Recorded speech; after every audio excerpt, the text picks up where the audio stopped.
വസുദേവസുതം ദേവം കംസചാണൂരമർദ്ദനം ദേവകീ പരമാനന്ദം കൃഷ്ണം വന്ദേ ജഗദ്ഗുരും. ശ്രീമദ് ഭഗവത്ഗീത. ഭഗവാൻ ശ്രീകൃഷ്ണന് നമസ്കാരം. നമുക്ക് ഭഗവത്ഗീതയിലൂടെ ഭഗവാൻ കർമ്മയോഗ ഉപദേശം തന്നു.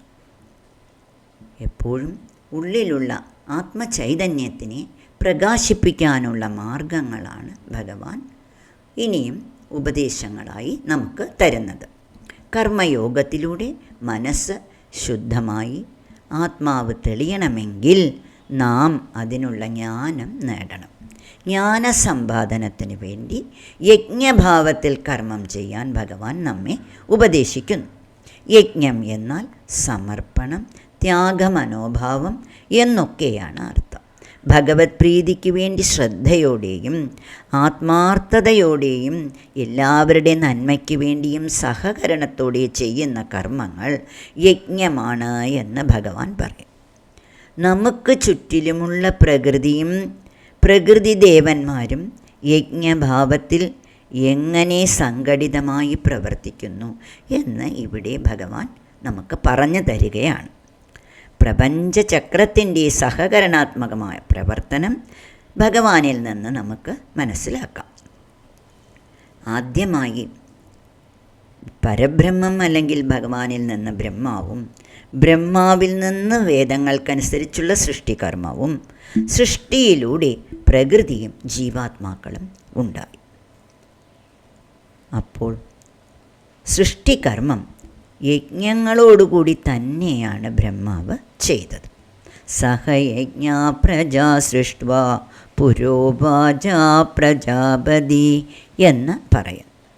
പഞ്ചഭൂതാത്മകമായ ഈ പ്രകൃതിയെ നിലനിർത്തുന്നതിന്, സംരക്ഷിക്കുന്നതിന് ദേവന്മാരെയും സൃഷ്ടിച്ചു. ഈ ദേവന്മാർ പ്രകൃതിയെ പരിപാലിച്ച് സഹകരണത്തോടെ സംഘടിതമായി പ്രവർത്തിക്കുന്നു. യജ്ഞഭാവനയോടെയാണ് പ്രകൃതി ശക്തികൾ, അതായത് സൂര്യൻ, ചന്ദ്രൻ, ഭൂമി, സമുദ്രം ഇവയൊക്കെ തന്നെ പ്രവർത്തിക്കുന്നത്. പരമാത്മാവും പ്രകൃതിയും പ്രകൃതിയിൽ നിന്നുണ്ടായ ജീവാത്മാക്കളും യോജിച്ച് യജ്ഞകർമ്മങ്ങളെ ചെയ്തുകൊണ്ട് ചക്രം പോലെ തിരിഞ്ഞുകൊണ്ടിരിക്കുകയാണ്. സൂര്യൻ്റെ നിസ്വാർത്ഥമായ കർമ്മമാണ് തുടക്കം. സൂര്യൻ ഭൂമിയിലെ ജലത്തിനെ തൻ്റെ ചൂടുകൊണ്ട് നീരാവിയാക്കി ഉയർത്തുന്നു. തുടർന്ന് വായു, വരുണൻ, അഗ്നി മുതലായ മറ്റ് ദേവന്മാർ യജ്ഞഭാവത്തോടെ പ്രവർത്തിച്ച് തക്ക സമയത്ത് മഴയുണ്ടാക്കുന്നു. മഴ മൂലം അല്ലെങ്കിൽ മഴയിൽ നിന്ന് ആർദ്രമായ ഭൂമി ജീവികൾക്കാവശ്യമായ ഫലമൂലാദികളെ നൽകുന്നു. ഈ അന്നത്തിലൂടെ ജീവാത്മാക്കൾ ഉണ്ടായി നിലനിൽക്കുന്നു. നിഷ്കാമരൂപേണ ഈശ്വരാർപ്പണത്തോടെ ആത്മാർത്ഥമായി ചെയ്യുന്ന കർമ്മങ്ങൾ യജ്ഞങ്ങളാണ്. യജ്ഞം കർമ്മത്തിൽ നിന്ന് ഉണ്ടാകുന്നു. ഇവിടെ പരബ്രഹ്മത്തിൽ നിന്ന് ബ്രഹ്മാവും, ബ്രഹ്മാവിൽ നിന്ന് സൃഷ്ടിയും, ഈ സൃഷ്ടി കർമ്മം യജ്ഞത്തോടു കൂടി നിലനിൽക്കുകയാണ് എന്ന് നമുക്ക് മനസ്സിലാക്കാം. അതിനെയാണ് അന്നാദ് ഭവന്തി ഭൂതാനി പർജന്യാദന്ന സംഭവഃ യജ്ഞാദ് ഭവതി പർജന്യോ യജ്ഞകർമ്മ സമുദ്ഭവം എന്ന് പറയുന്നത്. യജ്ഞകർമ്മം തന്നെ ബ്രഹ്മമാണ്. യജ്ഞഭാവത്തിൽ കർമ്മം ചെയ്യുന്നവരുടെ കൂടെ ഭഗവാനുണ്ട്. ഈ സൃഷ്ടിചക്രത്തെ നാമം അനുസരിച്ചുകൊണ്ട് യജ്ഞഭാവത്തോടെ ലോക നന്മയ്ക്ക് വേണ്ടി സംഘടിതമായി കർമ്മം ചെയ്താൽ ദേവന്മാർ സന്തോഷിച്ച് നമ്മെ അനുഗ്രഹിക്കും.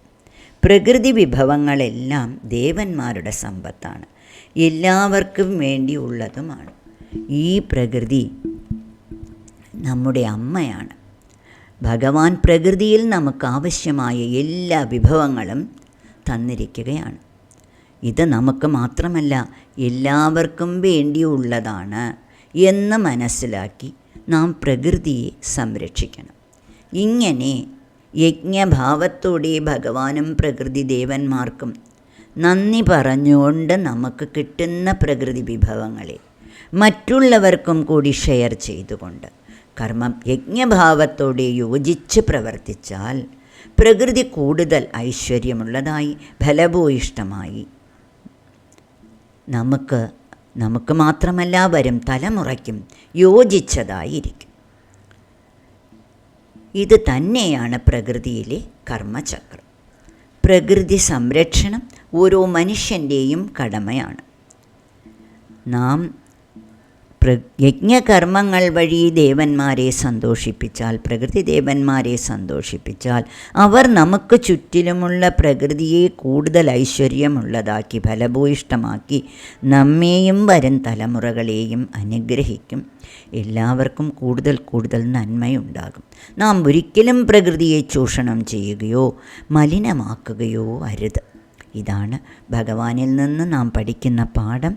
ഭഗവാൻ പറയുകയാണ്, ദേവാൻ ഭാവയദാനേന തേ ദേവാ ഭാവയന്തുവഃ പരസ്പരം ഭാവയന്തഃ ശ്രേയപരമവാപ്സ്യതാം. നാം ദേവന്മാർക്കും പ്രകൃതിക്കും അനുസൃതമായി ജീവിച്ചാൽ അവർ നമ്മെയും അനുഗ്രഹിച്ച് ശ്രേയസ് തരും. ഭഗവാനെ തുടർന്ന് ഭഗവാൻ കൃഷ്ണനിൽ നിന്ന് ഗീതോപദേശങ്ങൾ ശ്രവിക്കാം. നാരായണ അഖില ഗുരു ഭഗവൻ നമസ്തേ.